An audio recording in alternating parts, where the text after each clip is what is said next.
What's up, Cool Nation? Welcome to episode 15 of the One-on-One podcast with yours truly, Tre Alexander. Today, I got a special guest from the cornerback room, Kevin Doe. First question is, what brought you to BYU? What's the background? What was your journey like getting here? Oh, yeah, for sure. So, for a lot of people, they don't know that. I started playing football really late. Like, my first year playing football was my senior year of high school. So, I was actually at a track meet, and Coach A-Rod, he seen me running. I think his daughter was also at the track meet too. So, he's like, who's this kid? Like, is he playing football? I'm like, nah, because I was just mostly a basketball guy. So, he seen me. I just my high school coach, he always was on me to play football. So he just got in contact with him. So we just made it happen. So I played my last year of high school football. And it was hard. It was a hard transition. But it ended up getting me to BYU, and the rest is history, I'd say. How's the transition from you, when you came in, you was a receiver. Yeah. So how's it been for you going from receiver to the hardest position on the field, in my opinion, corner? How's that been for you? It's been a smooth transition. I think I fit better as a corner because just my athleticism, my speed, and my length as well. But yeah, it was a smooth transition. Coach G welcomed me into the room. All the guys welcomed me to the room, and I feel like I've been thriving so far. You think it's harder to play defense in our system, or you think it's harder to play receiver? I say it's harder to play defense because we got a lot of high expectations in our room, and we're playing the hardest position in football. At the end of the day, guarding guys that run 4.2s. It's just we're playing the hardest position. Yeah, nah, facts. I don't think people understand. I was just telling him this and a lot of people earlier.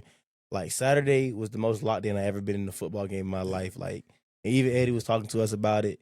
It was just the way our attention to detail was. When we was down them 10 points, it was just second to none. I think that's the most locked in across the board. The look in the eyes on the sideline was different. I remember literally, Johnny looked at me, he was like, go to that place. And I literally just tears falling out my eyes. And I was just I got up, walked to the other end. I was like, we can't lose this game. There's no way we're going to lose. And just everything just felt good. Even on the late PBU I had in the fourth quarter, it just felt normal. The moment wasn't too high. I'm on the sideline, I'm chilling, but I'm just zoned in. Every play just meant something. So I don't know, corner, that is different. Because I felt I feel like Evan and probably thought this too, but in the back of my mind in that moment was just you give a big play right here, it could be the game. So especially in the overtime, we in the red zone, so already going out there expecting we're gonna be in man to man. 99% of these plays, we're gonna be man to man coverage on their best receivers. So for me, it was just I don't know, it was something I leaned into for sure. But I definitely say corner is so hard, just the mental aspect of it, especially the back end of that game. We dog tired. I think that's the most snaps I ever played in the game. I think I was over 60 snaps in that game. We played mostly man to man against them. So yeah, it was crazy. I ain't gonna lie. What was your viewpoint of the game? Dude, the game was wild. So I've been to a lot of college football games, coached a lot of games, coached for 13 years, and played a little bit, right? In high school, at least. And that was probably one of the craziest games I've ever been to, because it was we start out red hot. Because we've played good all year, but we've kind of started slow a few times on offense, or maybe, we started slow a little bit at Colorado on defense, but we start out, both sides are just clicking. We come out, go up 14-0 real fast. They score a touchdown, and then it we get a 2nd and 5 or 2nd and 6 that go kind of answer back, and then stops for an hour. So it was that felt the first part of the game. Then we came back after that, and then then we kind of did start a little bit slow, and they got some momentum, and so it felt almost another game, a different kind of game. Yeah. And then one was the end of the third, beginning of the fourth, it's literally just it's go time. Everybody locked back in, and from then to the end of overtime was a completely different game. So I don't know, it was just crazy, tons of back and forth, everything, dude. The BYU section I was in, they were as loud as we get at home for a big game. We were loud. I couldn't talk the next day. I was trying to talk to the valet to get my car keys to go back to the airport, and I was couldn't even say my name to get my car keys. I was he's what? We were screaming. Yeah. So it was a fun game. It was crazy. We got soaking wet, and dude, when the game started up, we saw, at least where we were sitting, we saw lightning a few times. Did you guys see it? Yeah, it was the back corner of the end zone over there to the right side. Yeah. Yeah, I saw it for sure. I'm thinking they finna call the game again or something. Yeah, nah, I don't know. That whole thing was crazy for us because we was in there doing a weather delay. I promise you, we was so bored. We wasn't doing nothing. and like the locker room is like right under the bleachers, so like your service not that good. Yeah. And I remember we was in there, there's like taking pads off chill. I asked T-Wall, I was like, T-Wall, like, I'm not trying to be disrespectful right now. I was like, can I get on my phone and watch other college football games? Like, I don't want to be that guy y'all cussing out in the locker room. He's like, let me go ask. And he's like, yeah, we good. So then the service bad, so I'm just looking at all the scores, whatever. But then they come in there like 30 minutes, 40 minutes, 50 more minutes. Then it's like, you still got to stay locked into the game, but you don't want to be too serious right now. It's already too much energy and stuff like that.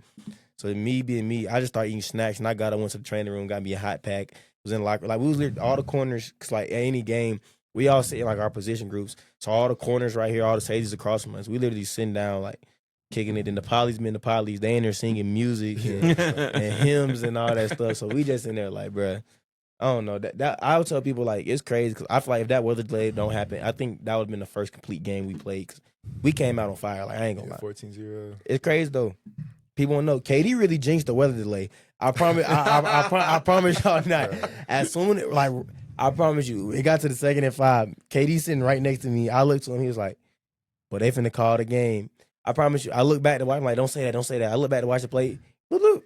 It is a weather delay. I'm like, bro, I just told you. Like, That was one thing we was like emphasizing the whole week though. Like K-pop was just reminding us, they got a big storm coming. We got to be ready. So yeah, we was prepared for it, but.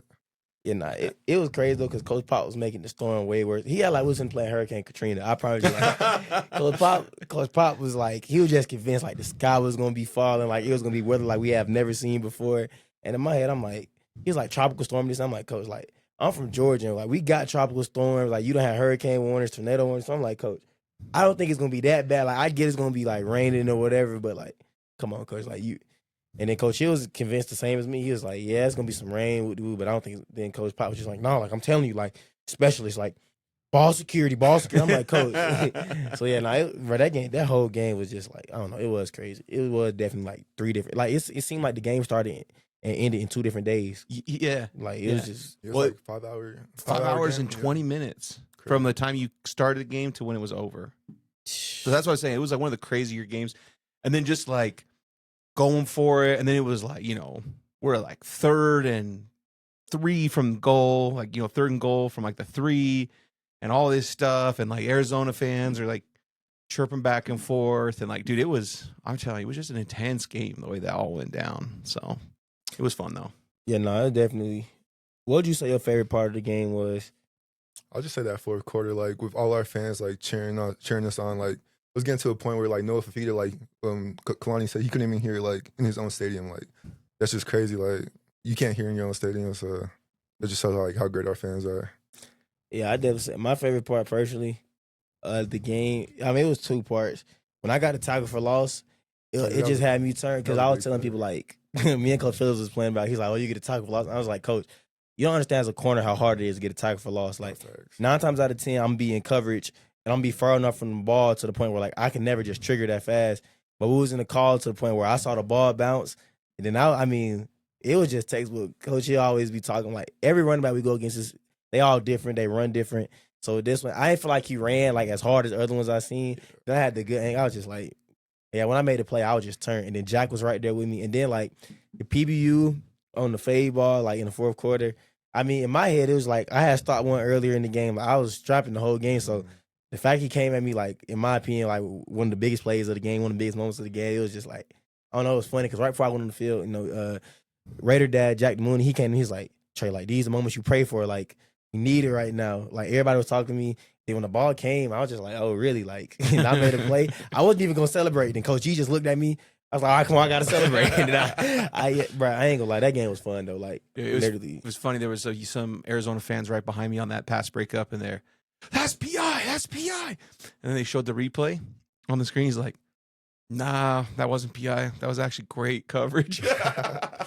Yeah, I don't know. That game, I literally, like, I promise you, like, you go into games and you always think, like, yeah, this team going to do this, this team going to do that. But, like, us being in that moment, I probably think, like, in my head, like, the whole time thinking on something, I'm like, this is the most competitive game I've ever been in my life. And, like, people don't understand you still human, so you got to shut that part up. Like, it's sometimes from some people, like, if I hadn't played at BYU, a doubt sensation would creep in from like high school and part about like, oh no, there's no way. But being at BYU, we done played in the craziest game ever and won and came back in the craziest scenarios ever. So with me, I'm on the sideline, like I'm just chilling. I'm singing the music in the stadium, and in my head, I'm just like, we can't lose. Like I was telling y'all, like, where I played 19 games of college, 17-2, and the 2 losses was back to back. So in my head, I'm like, we will not lose this game. And I remember it's crazy. It's real ironic because before the game, Tanner gave us a speech. He was just like, some way, somehow, we will find a way to get back on that plane 6-0. No matter what we got to do, we will get back on that plane 6-0. So in my head, I'm just like, we got to make it happen some way. So yeah, bro, that game was the craziest game I played in personally. Yeah, hands down. I don't know, man. I can feel like this is just like A-Rod doesn't seem to get rattled. Coach Hill doesn't seem to get rattled. It's like we go down 2 possessions at Colorado, it's no big deal. We go down Oklahoma State last year, it's like no big deal. Like even ASU Big 12 championships on the game, like we were still like a yard away from winning that one. Like nobody panicked. Like everyone just kept playing football until it was over. Like we had to have 2 scores in the 4th quarter, and we go out there and we're like running our offense. Like we're running LJ, we're running Bear, we're just doing our thing. We go down, we get a field goal. I love that pooch. Onside pooch where it's like you still get some field position, right? But you got a shot to get the ball too. And then we had to have a stop. Like basically you had to go 3 and out on that. And it's like defense did not seem like the moment was too big. They get the stop. We get the ball back, go down again. And like even like Chase, he drops that. It was like a little like a 10 and in kind of concept, right? Like you clear it out and you run that 10 and in from the outside receiver from number 1. And he dropped it and everything. And it seems like, it doesn't matter. We still got 4th down. It was like, I don't know. It just seems like the whole team, like that's what they do. Like what we do. Yeah. I mean, remember the Titans said the best, attitude, reflection of leadership. And like Coach Kalani, he's never rattled on the sideline. He's never signed like, oh, it's over. He's never in panic mode. Nobody on the sideline like, oh guys, like season might be over. So like when the head coach not doubting, the coaches in the press box not doubting, why would you be on the sideline doubting? Like, and then like you look in our eyes, I'm telling people like we gonna win the game. Like I literally, the only thing I kept doing, I was just, my foot started cramping on the sideline. So I was literally just taking like, cause we played this 5 hours. So like my body, like I'm ready to go for 3 or 4, but 5, like you're not mentally just thinking about going that long. So I'm literally going to Dan like every 2 minutes. I'm like, can I get a salt shot? Can I get a salt shot? Can I get a banana? Like, oh yeah. I'm like, can I get some gushers? Like I'm just trying to get my mind ready to go. But I'm on a bike a whole lot. I prayed like 70 times. But like, nah, I don't know. Like I said, we used to it here. Like, yeah. I was making jokes during the Colorado game. Like, it's the meme of the dude with like the noose around his neck. He like first time on. And I was just telling them like, like you got to get used to it. You play here. I mean, and yeah, Coach Hill told us though. He was like, every special year has like a game like that. Like, I mean, it's adversity though, and I definitely think like it's gonna show up later on in the season for sure. Like, when you a battle tested team and you've been through it all, especially with us, like on defense, we was down 2 nickels. We was down 2 starting D linemen. We was down a starting linebacker. We was down a starting safety. Like, we was down a lot of people, and a lot of young people had to go in. A lot of people had to go in out of position. Even on special teams, a lot of people had to go in different positions. And, like, I mean, we won the game. So, I don't. Man, hey, it's a team. I definitely say, like, BYU is a program. It's not just, like, a player or, like, individual effort. Like, it's a whole program. So, yeah, and the juice on the sideline was crazy. Like, the sideline and the fans definitely, like, bro, the fans got us so turned. They put a spark plug in our back. Like, even though, like, it was times I feel like the refs was just, like, terrible. Like, the ref and the passer. Both of them. Yeah. The ref and the passer to me was the craziest call ever. Like, the glass kick, like, that was the craziest thing I ever didn't pass the ball. That's what I'm saying. Like I was like, what do you want us to do? Like, not hit the passer? Well, dude, you feel like, I don't know, KD, tell me about this too, because you're a taller guy, so you've played like getting angles. Like when you got to tackle a smaller guy, it's really hard to not hit his helmet. Like I don't feel like they were trying to hit his helmet. I just think he was so much shorter than them. It's like, how low can your pad level get? I don't know. Do you think that affects that or what? Yeah, definitely. Yeah, Zay's like 6'6" too, so you got to take that into account. But like, yeah, that was a crazy call. I ain't gonna lie. Yeah, I don't know, like, cause you when it's a player that small, especially like he's shorter than you and he way less than you, it's like you don't necessarily want to hit him in his legs. I always like my rule when I tackle people, and like I know people think the same. When somebody's my size, it's like you shoulder can't. Pads, yeah, it's like shoulder like face mask on face mask. Like I'm put my face mask on them. Like it's not hitting them in the legs. Like if it happened open field, okay, so be it. But like especially in the pocket, you're not going in there thinking like, oh yeah, like I'm finna hit him in the legs, right? There's like no feet. Like as little as he is, like. Bro, that jump was crazy though. Like I couldn't believe what I was hearing on the sideline. Keanu's, it was like all right, like you might, but roughing the passer call, I just couldn't believe it. Yeah, and the ball was out, and we recovered too. It was Yeah. like, and he didn't throw the ball. Like everything with that whole call was like, what are you guys talking about? Yeah, when they called the flag too, I was just like, any flag they could have thrown on us that game, we would have took it and been like, okay, but that one, Yeah. KD, what you think the biggest difference has been like coming from high school to college now, especially here being at BYU where the standard is like so high? Oh yeah, I say the biggest thing is definitely like the attention to detail, like especially like during our workouts, like everything, like you just got to be locked in, like like our coaches are so locked in on like the little things, like one person messed up, we all restart, and so like that's definitely the biggest thing I say, the biggest difference from high school up to college. What'd you say? I definitely agree. Attention to detail, like going on to that, like summer workouts where you had to snap in and had to run all the way through the line. And this summer, it was like a couple people didn't run through the line. And Coach Tupou, he was just like, I'm telling you. And they just like, they were trying to argue. Coach Tupou walked up and he was first, shut up. He was like, if I tell you your shirt red. Mind you, we always wear all royal blue workouts every time. So like, if I tell you your shirt red, run through the line. And like our whole workout thing is like leave no doubt. So like even if you ran through the line but you pulled up a half a yard too early to them, you starting over. Yeah. And it just all made sense because like, for example, I remember going out in that fourth quarter in overtime. Coach Tim, like all the strength coach was talking, getting us ready. It was just like, it's what we did all the extra training for. All them overtimes we do, like all them extra reps we do is for times like now. Like you got like you built for it basically. Mm-hmm. So like I definitely say like it all pays off. Like people don't understand like that strength conditioning part and that mental aspect of things. I think that's part of the reason why like we wasn't rattled at all going into like that fourth, because like the workouts and stuff we do way harder than it is to go play 4 straight plays and get off the field. So like when we got out there in that moment, it was like it's like we know it's obvious pass situations. They're not finna run the ball for real, and we get 4 chances to do this as a defense. Like, and we practice 2-minute drill and stuff like that a lot. We practice our red zone defense a lot, and we know the playbook is shrunk. So it's like, in the way we was playing coverage in the secondary, I mean, we personally felt like if you had to throw a fade ball for game, I mean, chances are you're not gonna beat us. Like, I mean, it still stands still. Like our shortest corner out of the 3 starters is 6 foot, and the other 2 6'3". So it's like you got to throw a fade ball to beat us, and then like so be it. Like we like our chances on that, especially when we defended it well the whole game. So yeah, no, that I definitely say though, definitely like the biggest difference is attention to detail. It's in college is second to none. Like people would drill that in your head a million times, especially Coach Hill. Sure. On his defense, you at practice, if you don't run onto that field, you're gonna blow that whistle, and you can go back on the sideline, and you is not gonna get on that field until you run on the field. And it's not like jogging, no, it's real life. Sprint onto the field to the hash, get lined up, get the call, and go play. Like, so yeah, I definitely say our attention to detail. I mean, it had us ready to go in that moment. Mm-hmm. I ain't gonna lie, like that's definitely been the hardest part. Hey, so you know what Saturday is. You grew up in Utah, so like, what you expect from this game, like, or what's the hype about this rivalry to somebody like me? I'm not from state, but like I played in one of them, 1-0 by the way. Yeah, I grew up in Salt Lake, so like I wasn't a BYU fan really, but I wasn't a Utah fan. But like just being around like the program, like it's like I don't know how to describe it, but it's just a crazy like hate for not hate, but like just don't like each other. Yeah, I say hate, but. Yeah, it's we don't like them, they don't like us, but it's just gonna be a war. I was expecting on Friday. Yeah, dude, it is. It's just a different level, man. Trey, I think you are well aware of what it's like, even though you didn't grow up here, just because of the social media, bro. Like the social media stuff. Tell me about like your tweet today, because I don't feel like it was really a Utah tweet.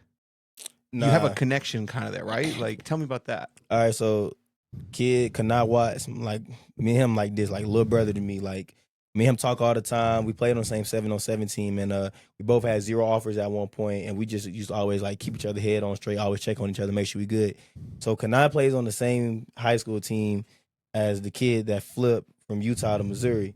So watching Kanai film and watching Kanai games, I obviously know who the other kid is. So I was literally just like fire emoji, just retweeted like I know who the person is. So it's just like. Because you see, I haven't really been on social media like trolling and stuff. Like you've been good this year, yeah. Because like I've been locked in. Like I've been playing games, we've been winning things like that. So like yeah, I just retweeted it. Would I come back from meetings? I check my phone just jumping, and like folks are just like telling me all types of stuff. I'm like all right, like and it's crazy because this is by far not even the worst stuff I ever heard. But this one only took me off guard because like I literally wasn't even like trolling this time. Like usually if I'm trolling like whatever, but like, I was really being dead serious, like just genuinely showing support to somebody like But who I know. Yeah. yeah. So when I seen it, I was just like, yeah, that's crazy. And then I was just like, yeah, it is what it is. So I feel like man. I feel like like for some reason you've been like the favorite target of those guys, even though you've never lost to them at all, right? Like you never lost. So I don't know. I feel like you got a good sense of it. But I grew up in the state, like as a BYU fan, like every year when we used to play them every single year, like everyone, like it didn't matter if one team was great or one team was average. Everybody just got up for that game. Like both teams were bad, even more so people get up for that game because that's one thing that both bad teams could hang their hats on. You know what I'm saying? Like, so it matters to 3 million people in this state. Like it really does. Like it's a big deal. So it's awesome. I mean, I could believe it for sure. We always talk about games like this. Like, I mean, I always tell myself this, like, if you can't get motivated for this one, like if you need any extra people to pump you up for this one, something's wrong with you. Yeah, something wrong with you. Like your heart not beating correctly. Like Kev, Craig, y'all could chime in. Like y'all know about the rivalry. Like sports hate is the best thing in the world. Sports. I'm a generational hate watcher, and I can't wait to. And I hate watch Utah every weekend, and I can't wait to hate watch Utah again this weekend. It's gonna be fantastic. How you feel about them? I mean, going back to elementary school, I remember like kindergarten, obviously, like, I don't know, it's Utah, so not a lot of kids care about football or anything, but, you know, everybody's talking about it. Nobody knows a lick about football, but everybody's going crazy at each other for being BYU and Utah fans, and it's just carried on through generations and generations, and it's so fun. Yeah, nah, I definitely say one of the best things they did when I got here, and last year, this time, it was explaining to me like rivalries and just like everybody else. You know, we got a lot of people from different places. It's like, yeah, Trey, you from Georgia? It's Georgia, Florida. Johnny, you from Texas? Texas, Oklahoma. And like, you from Ohio? Ohio, Michigan. Like, they were just giving us like, when we put in perspective, and then like, I promise you, I even went and watched like documentaries on like why it started, like why it's called the Holy War, and like one is like the separation of church and state. Like I really did my research on it because I really wanted to know like what the rivalry was. And then like one of my favorite moments ever is when Coach G pick, because I always bring it up to him all the time, especially like this time of the year. Like he'll say something to me, I'm like, yeah, I'm trying to be like Gennaro Guilford. Like I want a Gennaro Guilford moment. Oh, you trying to jump that thing? I said, yeah, Coach, I'm trying to go get me one. So yeah, nah, this time of week is just like, I don't know. I mean, but I think one of the hard, like for me personally, one of the easiest things I do and thing that always keep me focused, you can't make it like, you can't make the moment bigger than it is. Like, yeah, it's a rivalry game, yeah, it's a big game, but if you go into it like losing your sleep this week, or you watching too much film, or you over preparing, or you're doing too much, eating too much food, like if you stressing yourself out so bad because the game got hyped, like you're not gonna do your job. Like my middle school coach, Coach Golden, always told us like it's a big game because of the next one. Like, yeah, this game is a rivalry game. Yeah, big noon kickoff in town. But like when you get on that field, and my dad always taught me this, it's the same game from the time you're 5 years old to the time you're 55 years old. It's 100 yards long, 53 yards wide. They got on helmet and shoulder pads. You got on helmet and shoulder pads. You go out there doing too much, especially with me. If I get too juiced up before a game, I know I'm going to be tripping, getting flat. So that's why like after like I pregame warm up, I go back in there, listen to gospel music. I calm myself back down. I be chilling. So like for me, I just like I always try to, you know what I'm saying, keep myself leveled out. And then like when the trash talking get going from them and the fans and stuff like that, like to me, like I always tell people like that's cute. Like I don't know.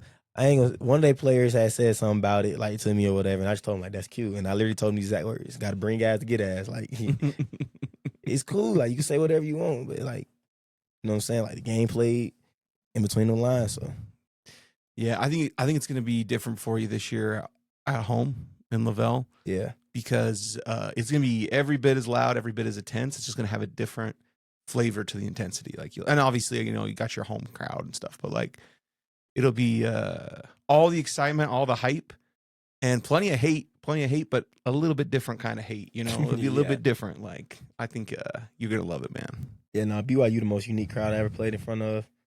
But for me, it's crazy, and it's just funny to me. Probably you too, because I don't know if you, but like the way I grew up, obviously, like in Georgia and stuff, you had people talking trash to you from the time you was playing park ball to high school, like saying, call you all type of names, saying everything to you. Student section talking crazy, people talking crazy. So like, when we go on the road and other student sections like be talking and stuff like that. Like to me, I like Colorado game. I don't know if I ever told the story. Like I went off on the fan. Like, Yeah. I went off on her. Like she was in the crowd talking. I just basically like literally told her like from Georgia. I was like, it's different where I'm from. Like you talking, it's not gonna phase me not one bit. So then she just like, oh, and then the whole student section was just like, oh my goodness, he really just told this girl. And I was like, yeah, I did. Like I had a choice of words for. Then after the game, it was like 6 girls drunk. They was just heckling like, oh, like they told one of the players, oh, you're an effing Mormon, and I literally said, sit y'all ass down and go to sleep. Y'all lost. Go to sleep. We not trying to hear all that. It's 3 a.m. I'm trying to get on the bus, go back to Provo, and you got to hear all that. So, and then playing in front of BYU, it's like, yeah, they talk trash. They might say this and that, but it's just like it just be funny. So, yeah, nah. How you grew? Like, did you grow up getting all the crazy talk or whatnot from like other fan stuff? Because I know I did for sure. Oh yeah, for sure. Yeah, I said yeah, definitely. Playing high school basketball, I went to East, so like our rival was Highland, so that's like it's kind of like Utah BYU in the sense, but like we just don't like them, so rivalry be crazy. So yeah, I say for sure. You think it's crazy that like growing up in the state, like a lot of the people that's gonna be cheering for Utah is people that you probably grew up with or went to high school Oh yeah, with. yeah. I got a lot of most of my high school like friends, they go to Utah, so they all gonna be at the game. So it's gonna be fun for sure. I don't know. I feel like, and it's another thing that's gonna be crazy with the big noon kickoff. Last year, I remember big noon kickoff, them like standing outside all night or whatever, getting the spots. And like I remember being at the hotel, and this might sound crazy, but I could feel the energy from the stadium, from the hotel. Because Oh, I yeah. remember we went on the team walk that morning. Coach Kalani had walked by us, and he was on the big noon set. And that We game all was 2 watching it too. Yeah, we was all watching it, and like they got the TV turned because they don't want you to. Obviously, they don't want to. You don't want to like drink the poison. Like you don't want to drink the poison or whatever. So they don't want the TV turned up too loud, and you just watch it on TV, seeing how turned the crowd is. And you like, boy, we finna be there in a couple hours. But then this year, it's like it's gonna be all that turned, but you can't get turned. Coach, you always talk about this. Do not hit your ultimate point of like energy and juice too early, because then you gonna die out when it's time when you need it. So like this year would have been at 6. Like it's gonna be like I don't know, that environment gonna be. I can't wait.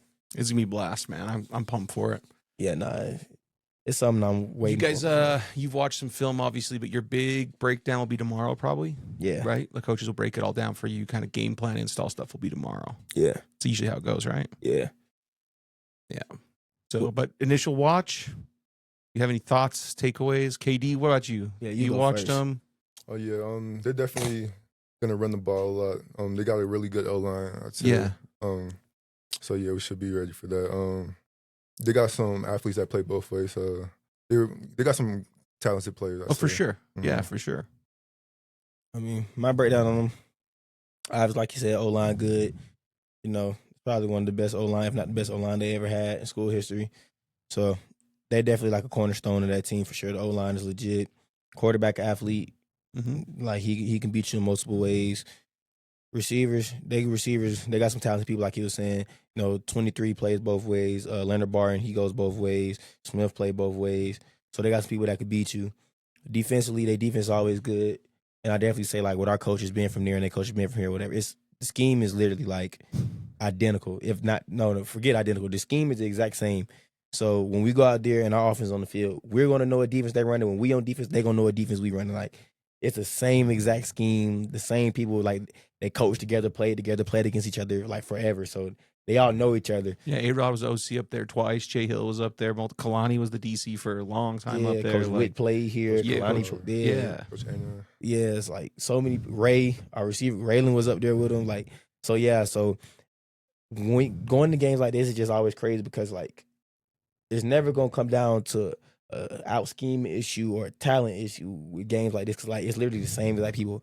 Like, I promise you, like a lot the speeches they getting, I promise you, some way somehow, probably in different words, but the same message has got preached to us this week. Mhm. So yeah, so I know a lot of things gonna be the same. So I mean, it's gonna be a good game for Yeah. sure. I mean, games like these, like obviously, like in rivalries and stuff like that, it's something you dream for.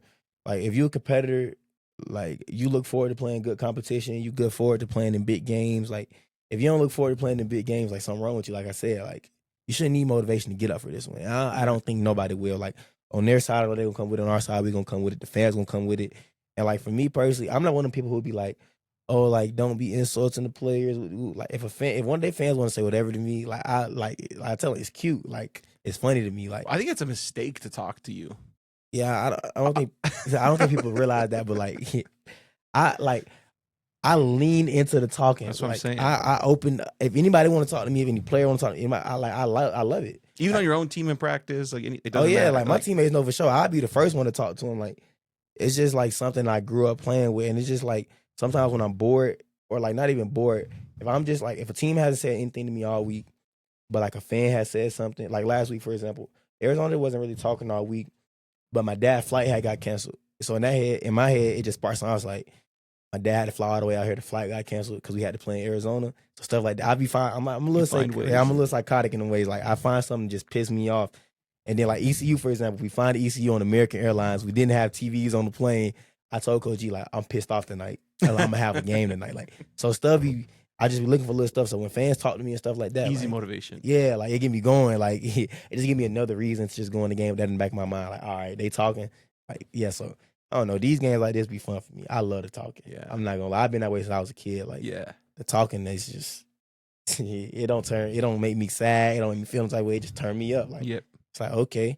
And then I'm always one of the people who always gonna talk because like I know like talking makes you either you're gonna be a coward or you're gonna shine. Mhm. So I always invite the talking. I love the talking. I'm not gonna lie. So when Yeah. people talk to me, it's like you don't really know what you're getting yourself into with me. Like, and once I start, I talk all night. I'm not gonna shut up the whole game. Katie so, knows, huh? Yeah, Katie. definitely. Yeah, like in West Virginia game, one of their players on defense who was on punt return, I was blocking him. He had said something to me, and I looked at him and I said, "What?" And I gave him a choice of words I can't say, and like I just like let him have it or whatever.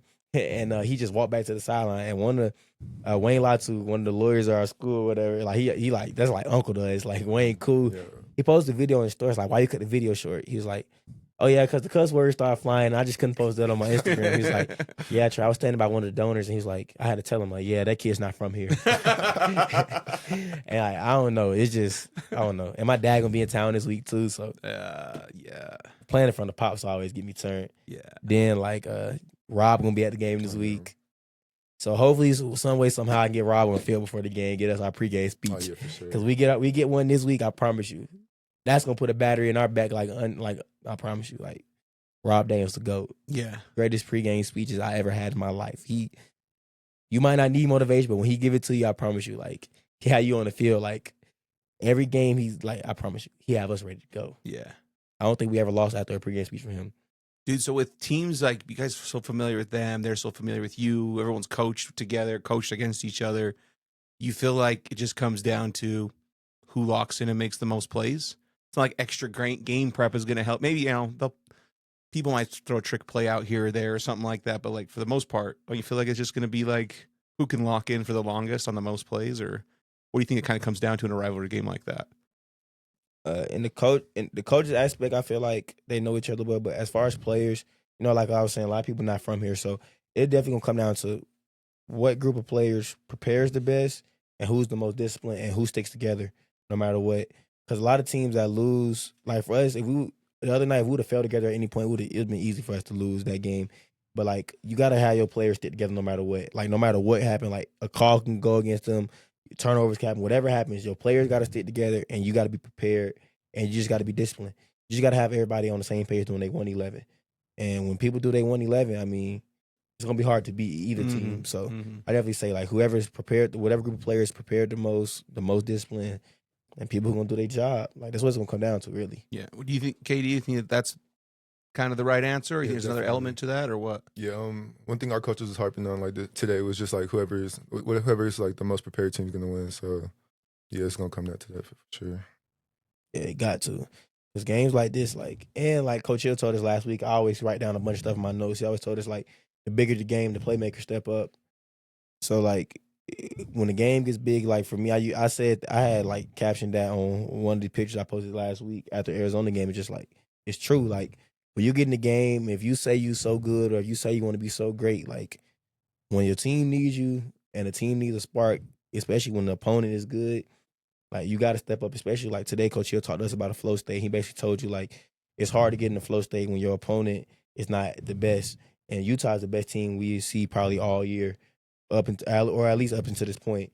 So, like, this week, I mean, if you do what you're supposed to do, you should be able to hit your flow state. And if you got 11 people in their flow state, it's going to be hard to beat. Yeah. To beat us. So, I never say it's gonna come down to who prepares the most for sure, and that's part of the flow state. If you're prepared and you have competence when you go into the game, Yeah. I mean, it's second to none. Like you're gonna feel like you just moving in slow motion, like everything is money. So yeah, I definitely say whoever prepares the best wins this game.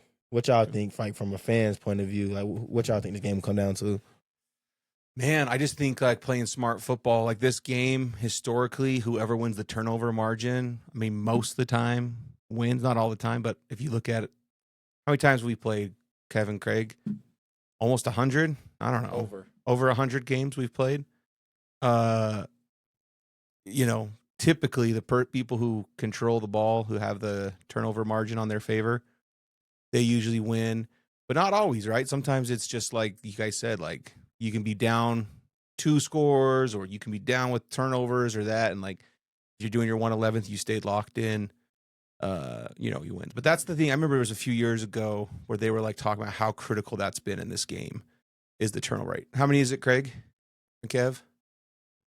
The first matchup was in 1922. Okay. So it's been going for 103 years. So it's a little less than Because someone dodged someone a few times. Someone chickened out for a few years there. Got scared to play BYU. I think those should count as forfeits. Don't that count as a forfeit? should. You're too scared to schedule your rival. You go around pretending like Colorado is your new rival. I don't know. But yeah, so it's been going for 103 years. And I bet you, I don't know what the big data was, but I know maybe 10 years ago they broke it all down. It's like whoever turns the ball over less wins almost every time. But like you guys said, it doesn't necessarily matter. Like I don't know what the turnover margin was last year, but we were down scores that like it looked like that game was over how many different times? And So guess last what? week, yeah, we was down -1 on the turnover margin. And Yeah. historically before this year we was 8-23. Yeah. Under Coach Kalani when we lose -1, and this year I think 11-23. So we Yeah. won all 3 games. We was lost the turnover margin. So Yeah. So I don't know. That's like a little stat you can kind of like look at. But you know what's funny about this game is there was a stretch of maybe 20 years when I was a kid that it did not matter who was home or away. Like the visiting team won more. It's kind of flipped now where like it does kind of matter. But yeah, there was a time there was like the home team lost for like 10 games in a row. It was like the home team lost this one. It was like every other. So it's just weird. Like this game's just a weird game because of like the rivalry nature of it. So I guess that's a good one. Point down to which team's prepared more, who protects the football more. Maybe it's number 2 on that. I don't know. Special teams, baby. That's what won you game. Well, that's what won you the game last year. It's true. You had Keelan's kick return. Yep. Will was dynamite. Yep. You know, Sam was, you know, flipping the field when you needed to. Like special teams is what won you the game last year, and it'll probably win you or lose you the game this year. That's just how these games go. That's a good point. How about that fake punt on the 45? I mean, Katie, you want to speak on it because you like the special teams, like You're the this special teams guy. yeah, legend, guru, whatever you want to call it. Like, Ninja. yeah, Yeah. Oh no, that was definitely like gutsy from our coaching staff. But like we practiced that so much, like we practiced that like at least 200 times. I say like before, like, Easily. like camp or something. But like yeah, it was he was like short 2 yards, Yeah. something like that. Yeah, but we missed like one key block, but that was I'll just say like that just shows like our coaching, like they believe in us, and so we just gotta execute those plays though. Yeah, I feel like they trust the special teams to do it because that prep's been done, but they also trust the defense that like if we don't get this, Defense gonna come out in. yeah. I mean, we gave up 3 off of that, I think, but like we didn't give up 7. You know what I'm saying? yeah. I mean, but Katie could tell you this too. But it's the same for us, regardless. Because like I said before, Coach Hill is big on like if you're gonna start on his defense, you're gonna play special teams and start on special teams. So a lot of the people who are on the field for our special teams are the same people who can go out there for defense. So it's like if we don't get something like that on special teams, you can't blame nobody but yourself when you got to go out here for another drive on defense. Because like we all the same people, literally lined up right next to each other, going out on the field for defense. And it's not just like these backup. No, it's like our starting players are out here on special teams. So it's like we ain't got no choice. Yeah. So yeah, when it happened in the game, I didn't know who was calling it or whatever. Obviously, I wasn't in. When it happened, I was just like, "Oh, I hope we get it." We didn't get it. I was like, "Well, gotta do our job now." Yeah. So yeah, I don't know. Especially when we don't get stuff like that. Like it's not the end of the world. It's like I was telling Coach probably at one point, she's like, "Coach, we gotta call it. Like I think it was our first 5 or 6 game. I think it was before West Virginia. We didn't call nothing. Like we didn't run a fake. We didn't get gutsy. We didn't do nothing special. I was like, Coach, like, this not like you, Coach. Like, where it's at. Yeah. So the fact that we did, 2 or 3 in the past couple Yeah, games. we got fake field goal at West Virginia, and then you got the fake punt at Arizona. We fake anything at Colorado? I don't know if that we did. Nah. So we got 2 in the last 2 games. So, Yeah. I mean, yeah. So, like, for us, it don't change us. Like, when it happens on the sideline, it don't work. Yeah. Especially when you win, it's something to laugh about. It's like, But Coach Hill always tells us, though, it's only cool when it works. Like, he literally tells us that all the time. Like, it's only going to look sweet when it works. Like, you not get praised for it if you mess it up. So, when it did happen, we was just all out there like, yeah. But, yeah, I wasn't complaining about it, honestly. I mean, especially the way the tackle got happened by somebody who was getting blocked. His legs just happened to trip Sam up. So, it wasn't even like they just made a big play or sniffed it out. So, yeah. It was what it was. It was nothing to complain about. It was nothing to be in our feelings about. Nothing to be sad about. Like, literally, like, yeah, nah. Hey, what you think the biggest lesson football has taught you so far? I'll definitely say just that team aspect. Like, you got to play your part. You're like we said, you got to play your 111. So that's the biggest thing it's taught me. Just being there for your teammates, making sure that you can count on them and they can count on you. What'd you say would be yours? There's a lot of stuff you can choose from football. I definitely say, like, team aspect, communication, definitely. Oh, yeah, for sure. You got to communicate. Like, that's a life thing, not only football. You got to communicate at a high level if you want to be successful in anything. But one thing that I always tell people, too, is, like, football has just taught me how to endure so much pain. Like, football just make you tougher than ever. Like, your body you could be in the game, your body could be hurt. Like, for me, for example, I heard something in, like, the first quarter of the game. And, like, you guys all the corner. I'm literally in there doing the, like, weather delay. Like, I'm sitting in there in my drawers, like, stretching out, like, heating it up. Like, I'm getting to go. But, like, when you went back out there, you couldn't know nothing was wrong with me. Like, I had to play the game. It's just, like, football just teaches you, like, you got to be tough, especially, like, when you got people, like, counting on you. Like, we was already down 6 people. Like, what I'm going to just sit here and, like, I'm going to nut up and be the 7th person. I'm like, nah, like, you got to go. So, football definitely just teaches you how to push through stuff. And then, like, it teaches you, like, even like life, obviously, like, it's some days I know, like, my dad, mom, like, sick or not feeling good, something on their body hurt, you still got to get up and go to work. Football, the same aspect. Like, yeah, I might not be feeling my best, but I still got to get out here and go do my job and go play man-to-man coverage. Or today, for example, you might not feel in your best. You got to get up here, you got to go run, you got to go lift, you got to go to meetings. So I definitely think, like, football just teaches you how to be so tough, and, like, the mental capacity that football just, like, teaches you how to be so strong and endure through whatever. I mean, football is the ultimate game. Yeah. Like, honestly, like, I mean, you know, like, I know for a fact you still carry lessons that football has taught you to this day. Oh, yeah, absolutely, man. I think the pain is like, a good one, because when you play in the trenches, too, like, me and all my buddies who played in it, like, we still have stuff that bugs us today. You know what I'm talking about? Like, Yeah. I'm almost 40. Like, I'm 38, but, like, we still have stuff that bugs. I got, like, scars on my ankle and that. If I'm going hunting this weekend, I'm going to go hike with a gun on my shoulder and up and down mountains. I already know I'm going to get back to bed and I'm going to have swollen ankles and, like, at least one that has surgery on, right? It's going to be all nasty and things. And so I think that is a good lesson. I haven't really valued that in the past, but that's a good lesson. And working as a team, working with different people. Football is the ultimate team sport. You got big guys, little guys, strong guys, fast guys, accurate guys, really smart guys. You know, kickers are a totally different kind of athlete than, you know, a nose tackle, right? But you all have to be brothers. You all have to buy in. You all have to work together. It's one of the things I train on now, is just, like, different personality types, different people. Like, I'll stand in front of people, I'll present, and I'll be, like, the guy who gives the info. But I like to have people on my team who are really detail-oriented, who plan, who take care of the little small details and all those things. And, like, we're different people. But, like, I'm used to working with different people because of football. Like, used to working with guys like Trey who talk all the time out there, you know, and then a lot of old linemen. Some of them aren't very talkative. They're kind of quiet, you know. Like, Ours is. Them boys talk. Bruce, bro. Bruce will give it right back to you, I've noticed. Waylon, Austin, Jada, them boys is talkers. Yeah. But a lot of guys aren't, right? That is kind of quiet, like reserved guys. Where they're cerebral, kind of like smart, quiet guys on O-line. D-line, they just nasty dudes, like taking on double teams, being athletes out there. So I don't use all those different guys work together. I think that's my biggest takeaway. And as coach too, it's like, how can I get all these guys to bond, get together, and then how can I utilize his speed with this and help them all be successful with each other. So Yeah, I definitely think like that's one of the most unique things and greatest things about like good coaches, like Coach Hill, for example. Like literally, we was sitting in there like on an episode when I had Cannon was talking about it. Like he was like, Trey, you're not from Utah, you're not of the LDS faith. He was like, how can you be best friends with this white boy who just went on the mission, served all the way around the world, whoop, whoop, stuff like that. And like he'll find a common line, even if it's the smallest thing, to make y'all talk about it. Then from there, y'all build the strongest bond. Like when me and Tommy came in together, me and Tommy didn't have nothing in common with each other except that we chose to go to BYU. We didn't know each other. We didn't like the same NFL team. We like literally two different people, two different sides of the country. Like me and Tommy didn't know each other before we got on campus. And then literally we got on campus, we just clicked ever since. And like ever since then, me and Tommy just been like this.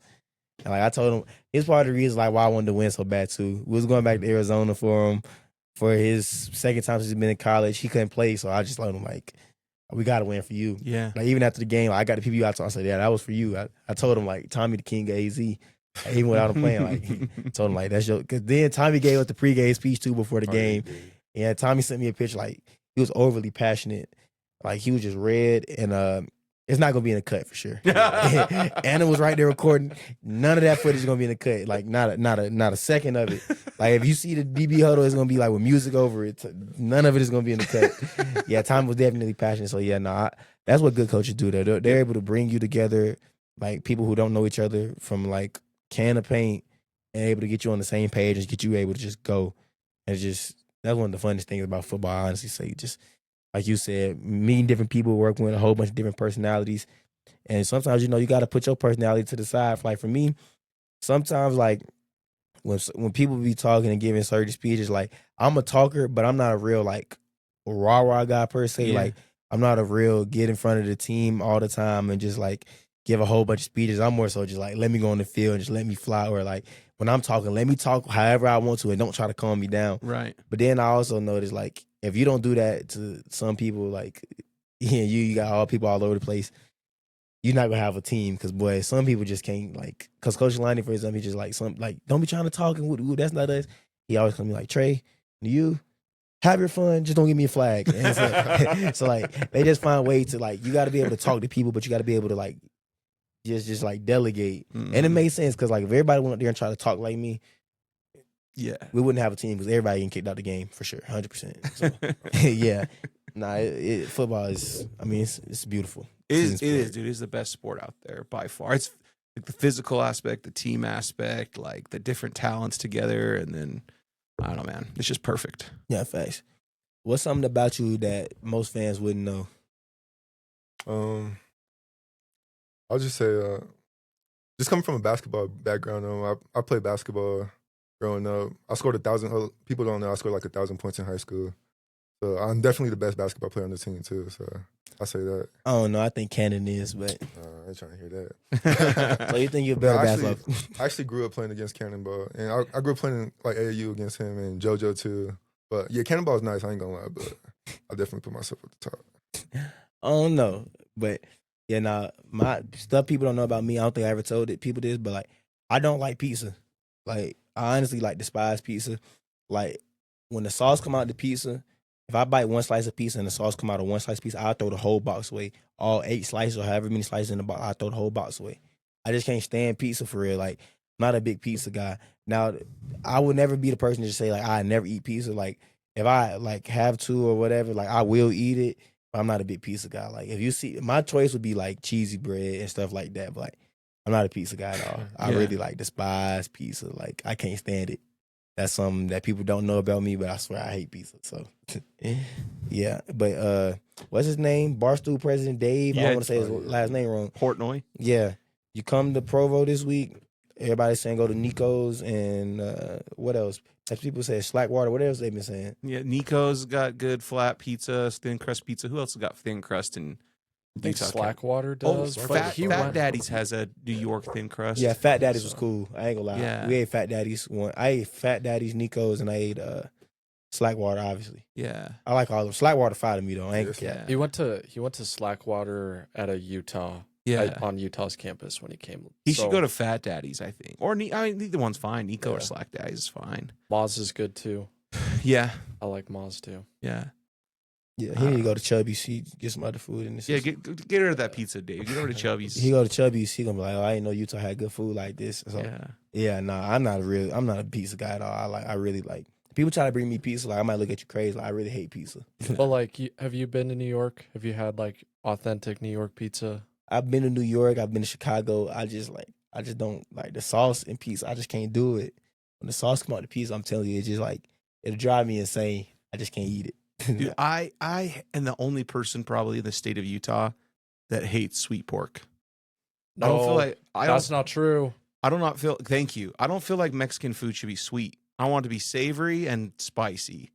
But bro, everyone I meet, they're like, "Oh yeah, sweet pork is like where it's at." I'm like, "This blows, dude." Like, Yeah, so I get you on the pizza stuff, man. I feel like I'm the only one. Costa Vida and Cafe Rio, it's bad. The sweet pork's not good. I don't know why people are brainwashed to think that it is, but it is not good. And then every time in Utah you're at like a potluck and people bring in their own food, there's a good chance they're going to bring in sweet Every pork. mission farewell in the Yeah. history of time has had sweet pork. You know this. You grew up in yeah, Utah. for You sure, would tell yeah. your teammates farewells all summer long. You're just eating sweet pork. I hate sweet pork, bro. Do you like sweet pork? It's okay if you do, Katie. I won't judge you. I'm not gonna lie, I do like if I go to Cafe Rio, I'm gonna get sweet pork, but Yeah. Okay, that's a fine. I'll give you a pass. I think I'm the only one. Okay, me and Kev and Craig are the only ones in Utah. I don't think I ever had like sweet pork. I don't go to Costa Vida. Don't do it. I eat like the same places for real in Provo. Like I don't really like switch up where I go eat at for real. I probably have like on rotation it might be like 4 places. In general, I probably eat like 10 places a year total. Like if it's breakfast, Cracker Barrel and Magglebees. If I'm going to smoothie, it's tropical smoothie. If I'm getting like something to like sit on my stomach, Chipotle or Little Caesars. What else? Little Caesar settles your stomach. Yeah, because like I've eaten cheese bread and stuff like that. We'll be having to weigh in and stuff like that. So, you know, all the carbs and stuff like that just sitting in your stomach. So then like Chubby's, then if I'm going to get a steak, I'm going to Longhorn. And then like switch it up is like Station 22 is cool. Station 22 is cool. I had it this morning. And then right after, I had some cheese bread from Little Caesars. So yeah, like I don't really switch up too much where I go eat at. Then I cook like once in a while. I can cook for real. It's just like with season, I don't be wanting like you just get bored or like tired. I go home, I be like, time to go to sleep tonight. Like Yeah, not just physically too, it's mentally too. It's both. yeah. Yeah. I'm telling people after the game the other night, I was exhausted. Like I'm literally like, I got back on the plane. I sat by Will on the plane, so I got back on the plane. Like, and it's a funny story too. After I caught my pick versus West Virginia, they put me in the front of the plane. Like I'm up there with all Big the boys. yeah, I'm all up there with the stars. Like AF caught his 2 picks. I promise you, he went from seat 16 to seat 1A. I promise you, the first seat on the plane, and then it's like the whole O line. Then like I sit right behind Bear, and then I sit across from PK and Cody, chasing all them boys up there now. So yeah, I caught my pick, and they put me up there with the stars now. So I got to sit by Wills, but yeah, I literally got on the plane the other night. First thing I did was literally put my back down. I just literally slept. Like, I slumped down in the chair like this and just leaned my head like against the seat, and I was just like, Gone. "Like Trey, you good?" I'm like, "Yeah, bro, I'm gassed." Like, Dude, it is nice sitting in the front, man. It is nice. yeah, it definitely is. But I ain't gonna lie, the other night though, going there and like on the way back, because we was flying like that little weather, but that plane was rocking a little bit. Yeah. One time, it was one part I had sat up, took my headphones off, and I'm just staring at PK in silence. He just over there laughing. Man, like, bro, ain't nothing funny right now. Like, I was real life on the plane finna start sweating. They were like, Will try to go to sleep. And he just looked at me like this. And I was just like, yeah, well, I'm not going to sleep. I was like, there's no way I can go to sleep right now. Like, stomach tossing and turning, the plane dropping and shaking. I was like, yeah, I'm just stay up the whole time. Like, Yeah. I need it. Then, like, part of you want to see where you're going. But then it's like, nah, but you can't see because it was raining too. So we flying through the rain. I'm like, yeah, bro, I'm just close the window. Just got to say your prayers. I was watching a movie, turned the movie off, started praying. I swear on everything. Like, yeah, nah, but yeah, we definitely be having some. Let me see. Last question for you. Yeah, because we on the topic right now. What's your favorite food spot in Provo? Favorite food spot? Probably say I like Texas Roadhouse. I'll say Roadhouse, cool. I ain't gonna lie. People gotta get mad at me from Roadhouse. I don't care if this costs me an NIL deal with them eventually. Texas Roadhouse food is overrated. The rolls, top tier bread, top tier starters you can get at a restaurant. But the food itself is overrated. Longhorn is way better. Way better. Katie, have you been to Longhorn? I haven't been. We got to initiate him. Yeah, Longhorn is way better. I promise you. Longhorn, like, food is way better. Like, if Longhorn ever want to give NIL deals, I promise you, I don't even need no money. Y'all can just let me eat at the restaurant for free. I'll take it. Like, I really, like, love Longhorn so much. Like, anytime my dad comes to town, like, you want to go to Longhorn? Like, if Sunday I'm going to Longhorn, or I ask my girl, like, you want to go to Longhorn? She's like, we go a lot. But if you want to go again, I guess, like, telling you, me and my brother, we used to go eat Longhorn. So, matter of fact, before I caught my pick versus West Virginia, guess what I ate? Longhorn. I literally text him, was like, if I order Longhorn, you go grab it for me? Like, and he's like, yeah, and I literally caught a pick. So, Longhorn forever, my favorite restaurant. Like, Longhorn top tier. Dude, I like Texas Roadhouse. I like it. I like to get the prime rib or the ribeye there, but I do prefer Longhorn. And I'm not a Roadhouse hater. I do like it, but if I got a choice, I go Longhorn. I gotta go check them out. Yeah, Longhorn legit. We'll go. My treat, man. We'll go. Oh, yeah, so to wrap it up, thank you for being on the show. Got you. Cool Connect hat, to represent all the time, great colors, none of that red stuff, none of that. You feel me? Appreciate it. So, yeah, anything you want to say to Cool Nation to wrap it up, even if it's something short, quick? I'll just say, we love you, Cougar Nation. Thanks for all the support at the games, and go Cougs. Yeah, go Cool. See y'all in Lavelle Saturday night, homecoming week. I mean, it's going to be a great one. So thank y'all for tuning in to episode 15 of the 101 podcast with Tre Alexander. Go Cougs.